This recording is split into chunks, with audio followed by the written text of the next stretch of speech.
2021년 11월 14일 주일을 맞이해서 죽음의 사선에서 라고 하는 제목의 말씀을 선포합니다.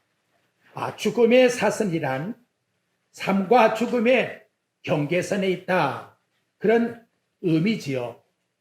오늘 본문에 나오고 있는 바울 사도의 현실적인 사건이라고 말씀드릴 수가 있습니다. 바울이라고 하는 인물을 잠깐 소개합니다. 사도행전 22장 3절에 보면 유대인으로 길리기아 타소 지방에서 태어났습니다. 그 당시에 최고의 학벌이었던 가말리엘의 문화생이었습니다. 또한 그는 날 때부터 로마의 시민권을 가지고 있는 특권을 가진 사람입니다. 유대인들의 조상을 통해서 율법의 엄한 교육을 받았고 율법에 흠이 없는 사람입니다. 그런데 모든 사람 앞에서 그의 종교의 열심이 마치 광적인 열정을 가지고 일을 했다는 거지요.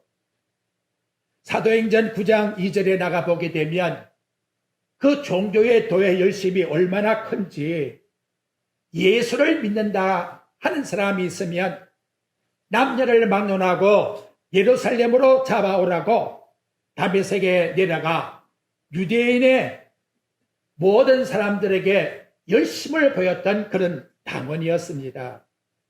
그런데 여러분, 오늘 본문의 말씀을 통해서 보면 바울의 상황의 모습은 과거와는 전혀 다른 모습을 나타내고 있습니다.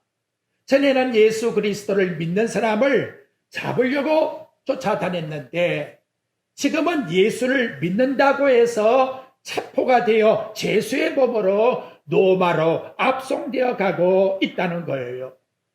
사도행전 26장 32절에 보면 얼마 전 아그리빠와 벨릭스라고 하는 총독 앞에서 재판을 받았는데 그때 하는 말이, 왕과 총독은 저 바울이라는 사람이 가이사에게 상소하지 않았더라면 얼마든지 풀어줄 수가 있는 사건이다, 이렇게까지 말을 했다는 거지요. 이를 보면 사도 바울은 우리로 말할 것 같으면 고생을 사수하고 있다, 그렇게 말을 드릴 수가 있을 것입니다. 로마에 압송되지 않고 조용히 고향에 내려가서 얼마든지 편하게 살아갈 수가 있을 것인데 그의 모습은 하나님 앞에서 죽어도 주를 위하여 하는 돌발적 행동을 가지고 예수 그리스도의 복음을 전하는 사명자로 전환되어 있다는 것을 우리에게 나타내 주고 있습니다. 그렇다면 누구 때문입니까? 누가 이렇게 변화된 모습을 바꾸었을까요? 곧 십자가에 못 박아 돌아가신, 그리고 3일 만에 부활하신 하나님의 아들 예수 그리스도께서 다메섹 도상에서 바울에게 나타나서 이와 같은 놀라운 전환을 시키는 역사를 일으켜 주셨다는 거예요. 그 놀라운 하나님의 전환적인 역사를 바울은 자기 아들 디모데에게 내 자신이 이렇게 변화된 것은 바로 이러한 원인 때문에 일어났다라고 디모데후서 1장 9절에서 가르쳐주고 있습니다.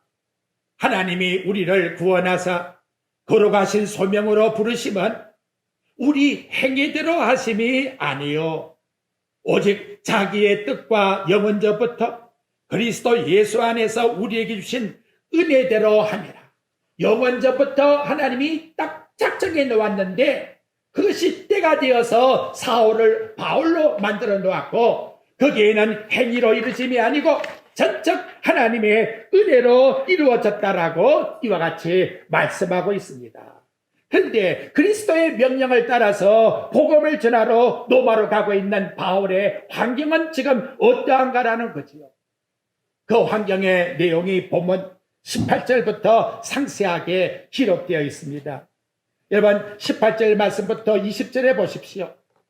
우리가 풍랑으로 심히 애쓰다가 이튿날 사공들이 짐을 바다에 풀어버리고 사흘째 되는 날에 배의 가구를 그들의 손에 내버리니라. 여러 날 동안 해도 별도 보이지 아니하고 큰 풍랑이 그대로 있음에 구원의 요망마저 없어졌더라. 이렇게 말씀하고 있습니다. 구원의 요정마저 없어진, 마치 오늘 제목의 말씀과 같이 죽음의 사슬 앞에 있는 바울의 모습이라는 걸 가르쳐주고 있다는 것이지요. 33절 말씀에 보게 되면 14일 동안 아무것도 먹지를 못했다고 말씀합니다. 그 먹을 수 없는 환경 속에서는 바울도 먹지 못했다는 의미지요. 20절 말씀과 같이 구원의 요망마저 사라져 버렸습니다.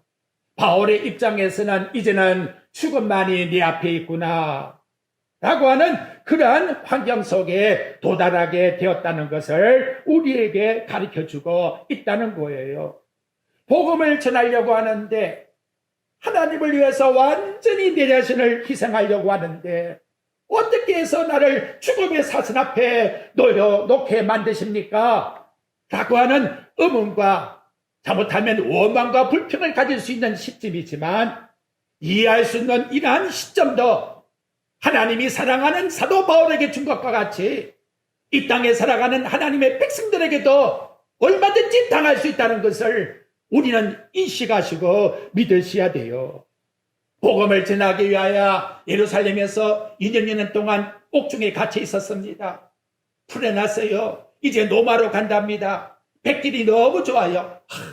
이렇게 잔잔한 가운데서 노마로 가면 얼마나 좋을까.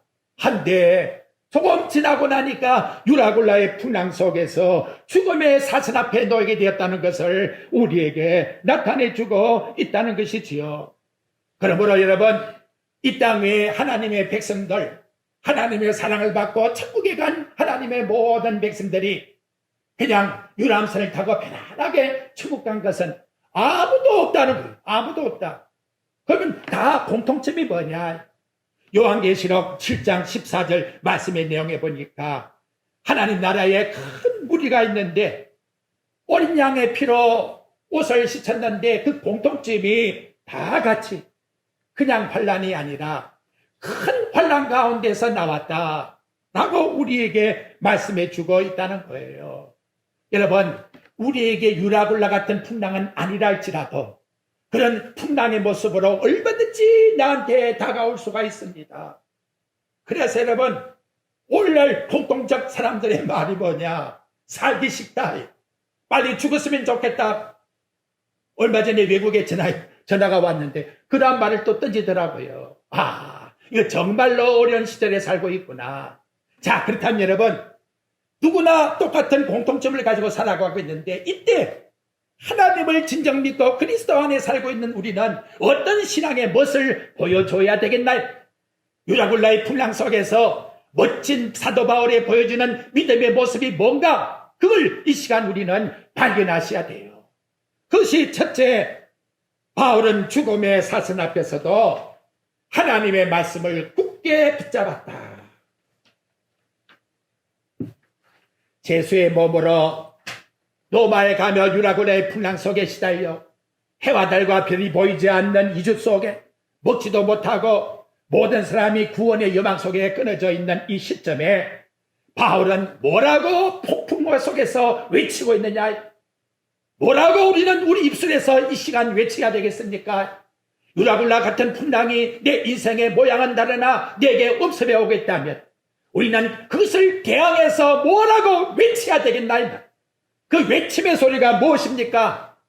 죽어야 되겠다는 말일까요? 오늘 본문 말씀 22절 한번 보십시오. 바울은 이렇게 모든 사람들에게 외치고 있습니다. 내가 너희를 권하노니 이제는 안심하라.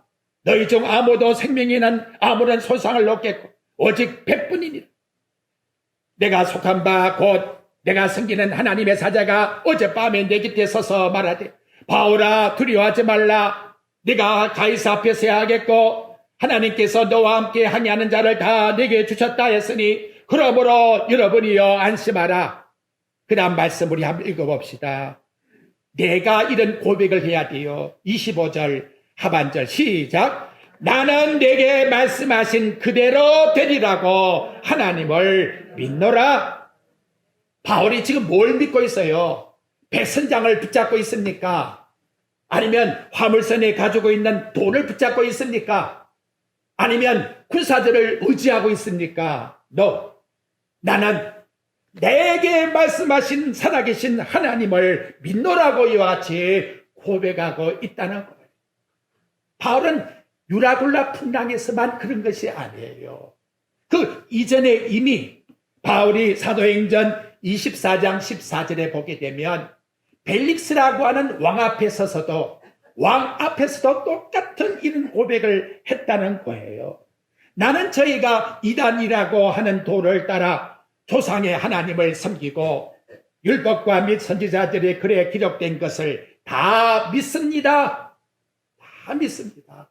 이 한 시간 여러분, 유라굴라의 풍랑을 대항할 수가 없어요. 누구도 이 죽음의 사슬 앞에 대항할 수가 없습니다. 하나, 우리가 대항하는 것은 딱 한 가지. 내가 믿는 하나님의 말씀으로 나아가노라. 예수 그리스도의 믿음을 가지고 나가는 이 길만이 나와 여러분의 살 길이 된다는 사실을 우리에게 나타내주고 있습니다. 여러분 믿으시죠? 네, 하나님 말씀만을 믿으셔야 돼요. 이것이 진정 우리에게 힘이에요. 여러분, 예수님을 낳은 육신의 어머니 마리아 보십시오. 천사가 나타나서 마리아에게 말하지요. 무서워 말라. 내가 하나님의 은혜를 입었으니 내가 수태하여 아들을 낳으리라. 그 당시에 처녀가 남편도 없이 아들을 낳게 되면 돌에 맞아 죽어요. 그것이 여러분 율법이 정해놓은 규례입니다. 그럼에도 불구하고 마리아는 뭐라고 하나님께 말씀했느냐. 누가복음 1장 38절에 보면 주의 여종이 오니 말씀대로 내게 이루어지이다. 죽으면 죽으리라. 나는 하나님 말씀만 믿겠습니다. 얼마나 좋은 고백을 드리고 있습니까? 바로 이 고백을 나와 여러분도 가지셔야 돼요. 아브라함 보십시오. 로마서 4장 18절과 22절 말씀이 나오는데 주보에는 없어요. 아브라함이 바랄 수 없는 중에 바라고 믿었으니 이는 네 후손이 이와 같으리라 하신 말씀대로 많은 민족의 조상이 되게 하려 합니다. 근데 성경은 뭐라고 아브라함의 믿음을 평가했느냐. 그가 100세가 되어 자기 몸이 죽을 것 알고 살이 태가 죽은 것 같음을 알고도 믿음이 약하여지지 아니하고 내 나이가 점점 100세에 가까운다 할지라도 정말 죽음의 사천 앞에서 내 목숨이 정말로 어려움 속에서 빠져든다 할지라도 내 마음에 가진 하나님께 대한 말씀이 어떻게 약하여지면 안 돼요. 절대로 약하여지면 안 됩니다. 하나님이 일러준 말씀이기 때문에 그대로 믿습니다. 이런 믿음을 가지고 나아가셔야 돼요. 이걸 하나님께서 의로 여기셨다 그래요. 의로 여기셨다. 자, 그렇다면 여러분, 성경이 그 사건을 말하고 뭐라고 그 다음 절에 설명을 해주느냐. 로마서 4장 23절과 25절에 보면 그에게 의로 여기신 것은 기록된 바 아브라함만 위한 것이 아니요. 하나님이 아브라함만 위하기 위해서 그런 믿음을 준 게 아니라는 거예요. 곧 우리를 위함이라. 나와 여러분을 똑같은 믿음을 주기 위해서 이와 같이 일러주고 있다는 거예요. 뭐냐? 예수님께서 죽은 자 가운데 부활해서 우리의 구원의 주가 되신 것을 믿는 자는 똑같이 우리에게 하나님께서 의롭다 이렇게 하나님 자녀로서 여기신다는 거예요. 이건 여러분 아무리 풍랑이 일고 유라굴라 같은 어려운 환경이 온다 할지라도 나와 여러분은 절대로 잊지 마시고 간직하며 하나님 나라 들어가는 천국의 입구까지 이 말씀은 변하지 않고 우리에게 늘 가지고 살아가셔야 합니다. 그래서 사도 요한은 요한복음 1장 12절에 영접하는 자, 그 이름을 믿는 자에게는 하나님 자녀가 되는 권세를 주셨으니 영접하였습니까? 그렇다면 그의 이름을 믿읍시다. 그 이름, 예수 그리스도의 이름 변치 않고 약해지지 않고 끝까지 믿고 나가는 삶을 가지셔야 합니다. 여러분, 우리에게 부닥치는 시험이 있습니까? 고린도전서 10장 13절 말씀같이 사람이 감당치 못할 시험을 너희에게 당할 것이 없는 오직 하나님은 미쁘사 너희에게 감당하지 못할 시험을 허락지 아니하시고 시험 당할 즈음에 피할 길을 내사 너희로 능히 감당하게 하셨느니라. 죽고 싶다 해도 감당할 수 있기 때문에 주신 거예요. 유라굴라의 분란 속에 있다 할지라도 바울은 감당할 수 있기 때문에 하나님께서 주셨다는 것 믿으십니까? 믿으십시오. 왜? 사도행전 28장 넘겨 16절 보십시오. 이루어졌는가 이루어지지 않았는가? 미안합니다. 로마서 28장, 로마서 16장. 미안해요. 사도행전으로 다시 가야 되겠습니다. 제가 당황했네요. 사도행전 28장 16절. 자, 그 앞부분 한번 보십시다. 유라굴라의 풍랑의 결과가 어땠느냐. 우리 앞에만 한번 읽어봅시다. 하나님의 성취함. 시작. 우리가 로마에 들어가네. 할렐루야. 우리가 유라굴라의 풍랑을 뚫고 어디에? 우리가 거기에 일행들이 다 로마에 입성하게 되었다고. 이 땅 위에 유라굴라 같은 풍랑이 있다 할지라도 하나님의 택한 하나님의 백성들은 하나님께서 끝까지 사랑하셔서 어디에 입성한다? 우리가 드디어 천국문에 입성하게 되었다고. 우리 제간안양교회 이 땅에 하나님의 모든 백성들이 유라굴라의 풍랑의 환란을 뚫고 드디어 하늘나라에 입성되었다고 이렇게 오늘 우리에게 알려주고 있다는 겁니다. 그래서 로마서 8장 30절이 이 말씀을 증명해줘요. 미리 정하신 그들을 부르시고 부르신 그들을 어렵다 하시고 어렵다 하신 일을 그 다음 영화롭게 하셨느니라.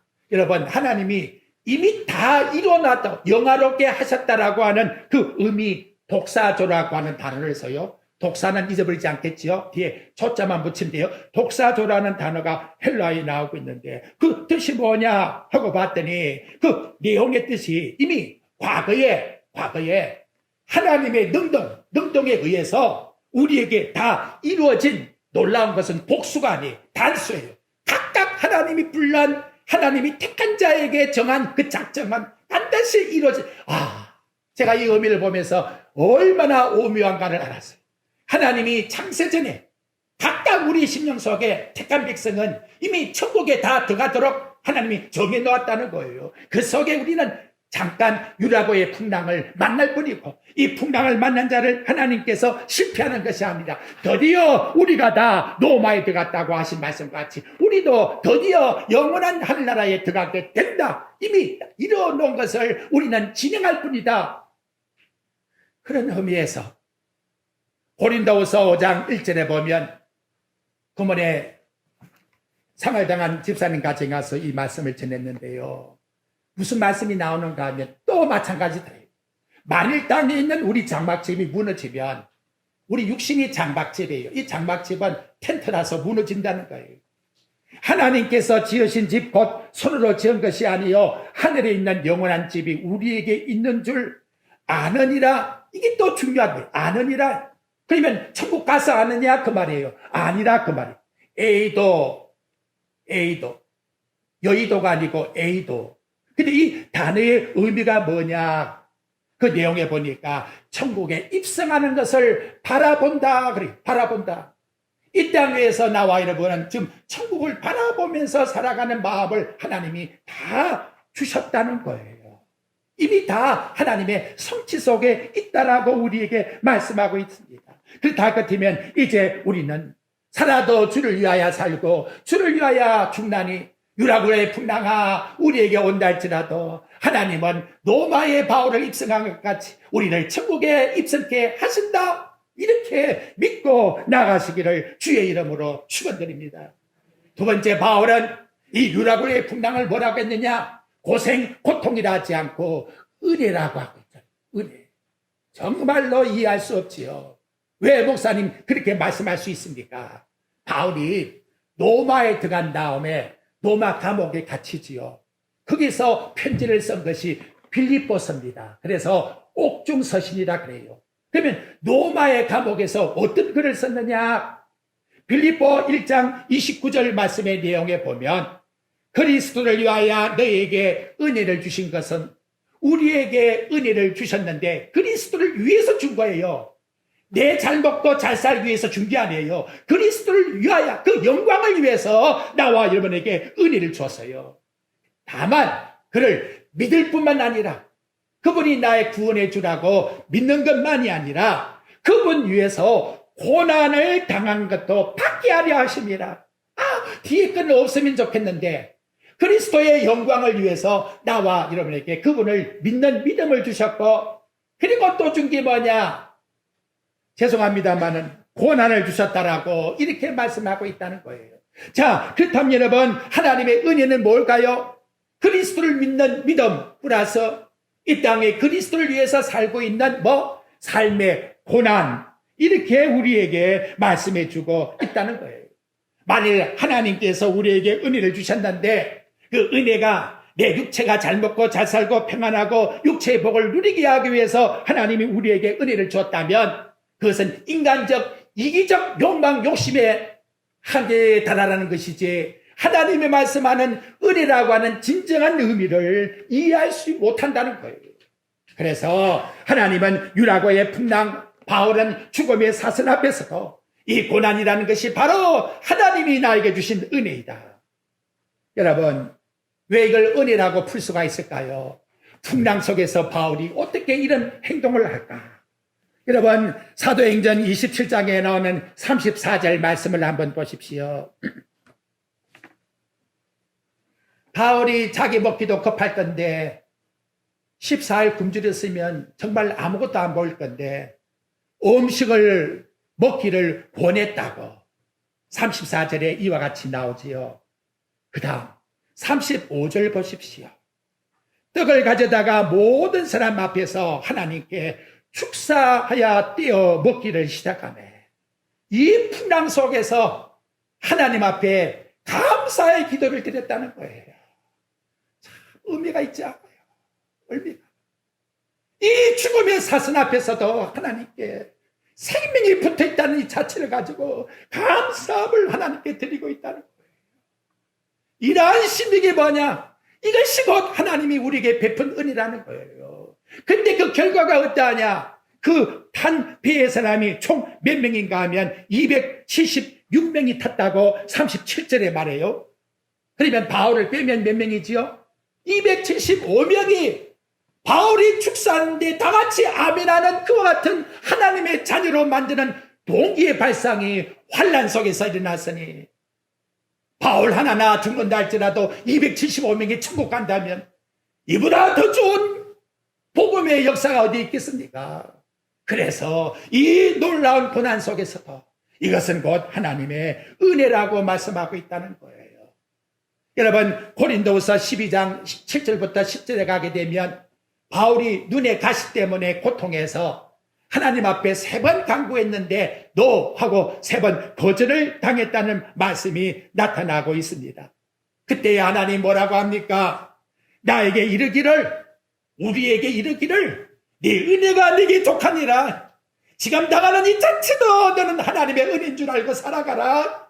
이렇게 우리에게 말씀하고 있다는 거예요. 3번 간구했더니 3번 다 하나님의 은혜라고 우리에게 말씀하고 있다는 거예요. 그러면서 하신 말씀이 뭐냐? 네가 약할 이때에, 공고할 이때에 바로 이 시간이 강함이라고 말씀하고 있어요.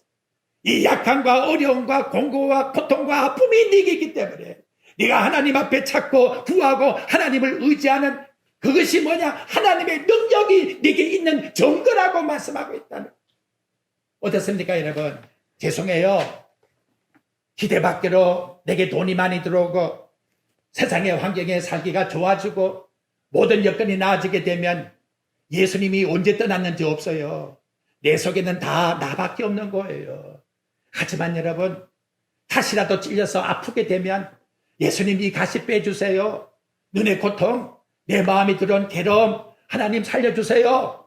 그것이 뭐냐? 하나님이 내 속에 계시는 하나님의 능력의 강구함이라고 우리에게 복음은, 말씀은 설명을 해주고 있다는 거지요. 이거 얼마나 놀랍습니까? 그래서 3번의 하나님 앞에서의 간절한 강구는 3번의 감사함으로 받게 만드는 하나님의 놀라운 역사가 바울에게 일어나게 만들었다. 오히려 자기는 약함을 더 좋아한다. 왜? 하나님의 능력의 강함이 내 약함 속에 나타나기 때문에. 이것이 바로 하나님이 주시는 고난이라고 말씀하고 있다는 거예요. 자, 그럼 여러분, 이 죽음의 사슬을 넘어서 가이사에게 왜 하나님은 복음을 전하러 가라고 했을까요? 여러분, 사도 바울이 로마로 가는 유라굴라의 풍랑 속에서도 로마 가이사 황제는 저 땅을 더 차지하기 위해서 나가서 전쟁을 하고 있는 거예요. 바울은 로마를 향해서 풍랑 속에서 가고 있는데 로마의 그 당시의 역사는 지금도 그 당시에 전쟁을 하면서 로마의 영토가 확정되고 있다는 거예요. 그래서 그 당시 나온 말이 뭐예요? 모든 로드길은 로마로 통한다. 로마로 통한다. 이렇게 로마 나라가 큰 정치를 했다는 것이지요. 근데 여러분 생각을 해보십시오. 하나님이 왜 가이사 황제에게 복음을 전하라고 했을까? 바울은 그 로마에 갇혀서 디모데전서 3장 2장 4절에서 말해요. 하나님이 모든 사람이 다 구원받기를 원하느니라. 로마 황제도 나를 통해서 구원받기를 원하기 때문에 나를 로마 황제 앞에 보내겠다 하는 의도로 바울은 디모데에게 설명을 해주고 있다는 거예요. 우리 사랑하는 성도 여러분, 이제 한번 생각해 봅시다. 바울은 주 67년경 순교를 당했다고 합니다. 가이사 앞에 가서 복음을 전하다가 순교를 당해서요. 그러면 헛된 죽음이지요? 이제는 아무것도 없지요? 끝이 났지요? 근데 하나님의 미달이 뭐하면 죽으면 반드시 열매를 맺는다고 말씀하고 있고, 이사야 55장 11절의 말씀에 보면 내 입에서 나간 말은 절대로 그냥 되돌아오지 않는다라고, 반드시 열매를 맺는다라고 말씀하고 있다는 거예요. 놀랍습니다, 여러분. 바울이 가이사 황제 앞에 전한 그 복음이 246년 313년 호스탄트 대제 때에 미라노 침략이 내려져서 로마의 그리스도교가 국교로 바뀔 줄이야 누가 알았겠나 이 말이지요. 상상할 수가 있겠습니까, 여러분? 이 놀라운 역사가 일어났다는 것. 그리고 바울이 로마에 가서 2년 동안을 자유롭게 복음을 전할 수 있게끔 하나님께서 자유함을 허락해 주었다고 사도행전 28장 30절과 31절에서 우리에게 나타내 주고 있습니다. 유라의 굴라의 풍랑은 만났지만 가이사 왕자 로마의 황제의 한 사람을 갖다가 예수 믿게 만들어 놓으니 그 영토는 다 예수 믿는 백성으로 바뀌어지게 되었다는 거예요. 이거 여러분 얼마나 놀랍습니까? 이러한 놀라운 역사가 하나님의 섭리 속에 있었기 때문에 유라굴라의 풍랑 속에 있지만 거기에 있는 275명도 하나님을 믿게끔 복음을 전할 수 있게 해주었고, 로마의 황제에 가서 복음을 전함으로 말미암아 로마의 모든 황토가 다 그리스도를 믿는 곳으로 바뀌어지게 만들어 놓았으니 얼마나 놀라운 하나님의 섭리가 있었는가를 우리에게 나타내주고 있다는 것이지요.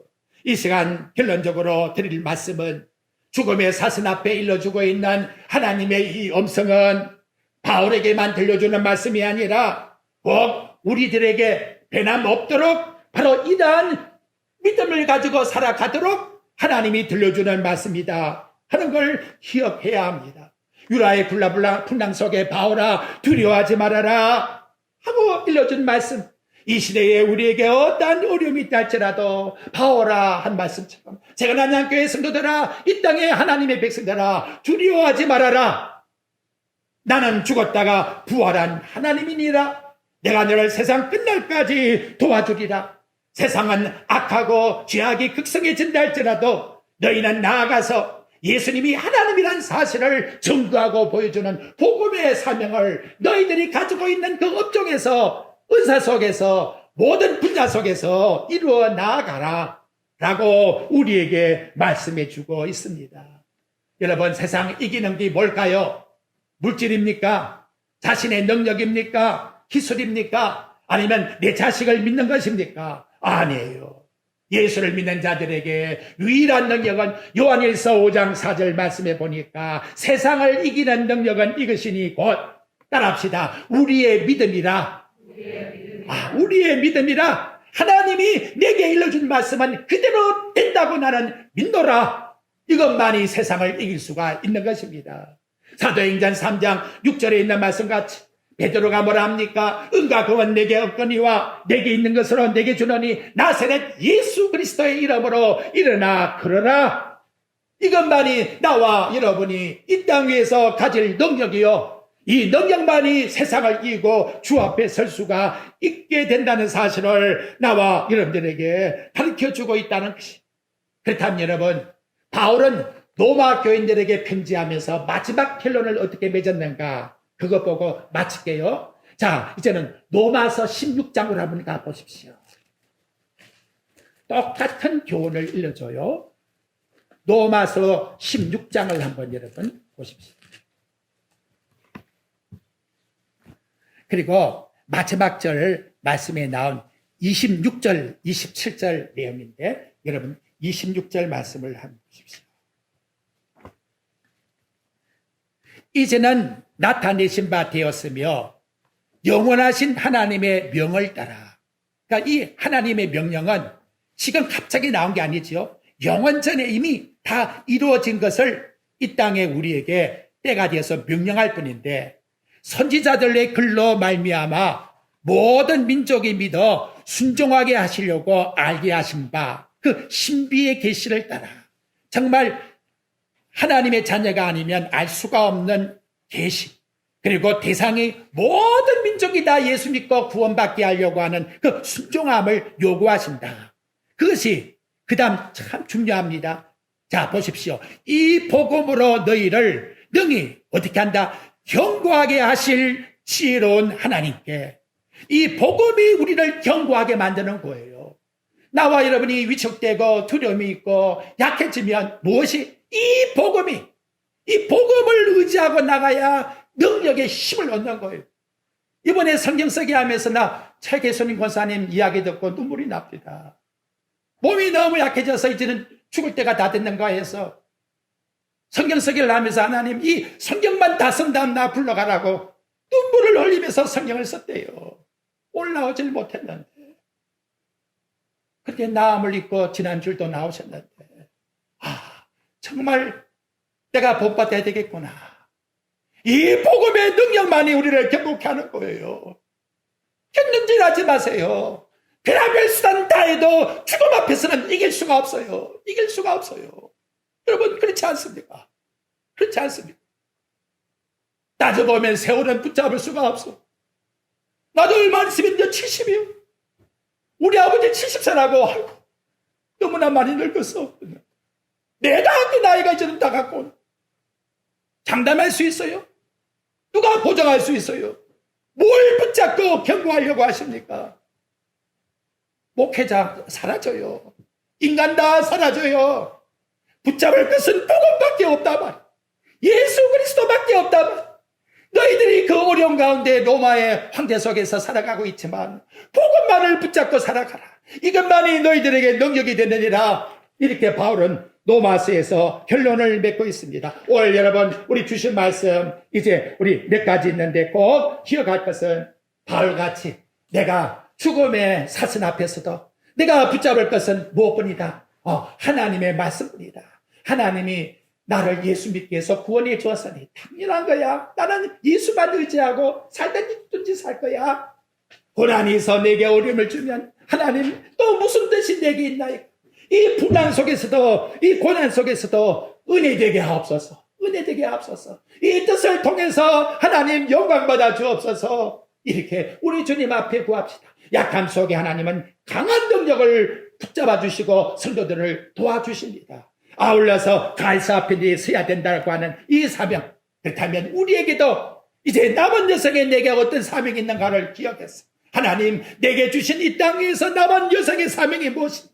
그 사명이야 이루고 우리 아버지 앞에 설 수 있게 해주옵소서. 나의 달려갈 길을 달리고 선한 싸움을 싸우고 믿음을 지켰으니 마지막 바울이 로마 옥중에서 선언하며 마지막 하나님 나라에 들어갈 것과 같이 이 땅에 우리에게 주신 이 사명을 하나님 앞에서 하나님 나 감당할 수 있게 해주시옵소서 라고 구하였어. 우리 하나님 영광을 돌려드리는 나와 여러분 정말 이 땅에 예수 그리스도를 위하여 제물이 되는 나와 여러분의 삶이 꼭 되시기를 주의 말씀으로 축원드립니다.